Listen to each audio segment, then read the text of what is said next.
بۆ گەڕانەوەی پاشەکەوتەکانیان و دەستپێکردنەوەی پلەبەرزکردنەوە مامۆستایان و فەرمانبەرانی سلێمانی ڕێگای بەغدایان گرتۆتە بەر.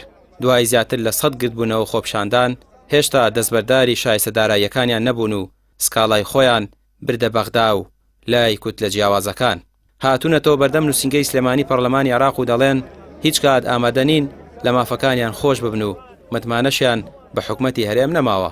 پاشەوەی کە ساڵانی پێشوو بە درێژایی ساڵانی 2016 ئێمە لەسەر جادە بووین خێمەمان هەڵا فشارمان کرد لەسەر هەموو لایەنە سیاسەکان لە حکومەتاتین چوینە سەر چوینە بەردەم نووسینگەی پەرلەمانی کوردستان هاتین بەردەم نووسینگەی پەرلەمانی عێراق بەڕاستی هیچ ئەنجامێکی نەبوو. بۆیە ئەمە وای کرد پاڵی پێوێنە کە کۆمەڵی مامۆستا وەکو نێنەراتی هەموو موچەخۆرانی هەرێمی کوردستان سەردانی بەغدا بکەن و سەردانی پەرلەمانی عێراق بکەن بۆ پاڵپشتی ئەو ناوانی کە لە بەیاننامەکە خوێنرا پاڵپشتی ئەوان بەدەست بێنن بۆ ئەوەی ئەو بڕگانی کە لە مادەی 14 زیاد کراوە دەنگی پێبن و بەتابەتی لە مادەی 14 کە باسی دانەوەی پاشەکەوتی موچاکە. لێرەدا ئومێدمان ئەوەیە کە بتوانین ڕێگەی دادگای فدرال و یاخود لە ڕێگەی پەرلەمانی عێراق بتوانین داوای ئەو پاشەکەوتە موچە یاخود ئەو پلەبەرزکردن کە چۆن ساڵە بەناسایی بەرامبەرمان کراوە بتوانین بیگەڕینەوانێ لە دوای ئەووانەی هەنگاوی ترێنین. لە ڕاستیە ئەو 32 ساڵە ناشرینەی حکومی هەرێمی کوردستان کە بۆ هەموو خەڵکی هەرێمی کوردستان و جیهانی سەلمان کە بەڕاستی ئەمانە بە منطقی هێز بوون بە حکومەت ئەجنا شتێک نایەن حکومەت بێت لە هیچ ڕۆیەکۆمانە حکومەت نین لە ڕووی داری و فەشەلیان هێناوە و ئەمانە خەڵکی بەڕێوەبردن نین بۆ ئێمە بە ناچاری ڕۆمان کردوتە بەغا.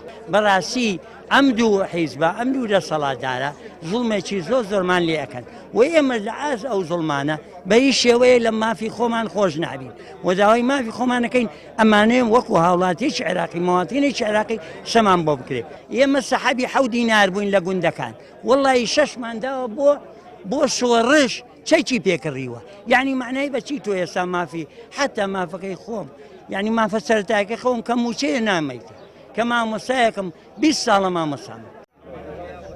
سۆران عومەر ئەندامی پەرلەمانی عێراق دەڵێت ئەو ناومێدیەی مامۆستایان و فەرمانبەران و پەنابردنیان بۆ کوتلەکانی عێراق بەرەنجامی بێباکی یەکێتی و پارتیە بەڵام ئەوان دەستیان لێبەر نادەن هەموو هەنگاوێک دەنێن بۆ گەڕانەوەی شایستەداراییەکانی مامۆستایان و فەرمانبەرانی هەرێم.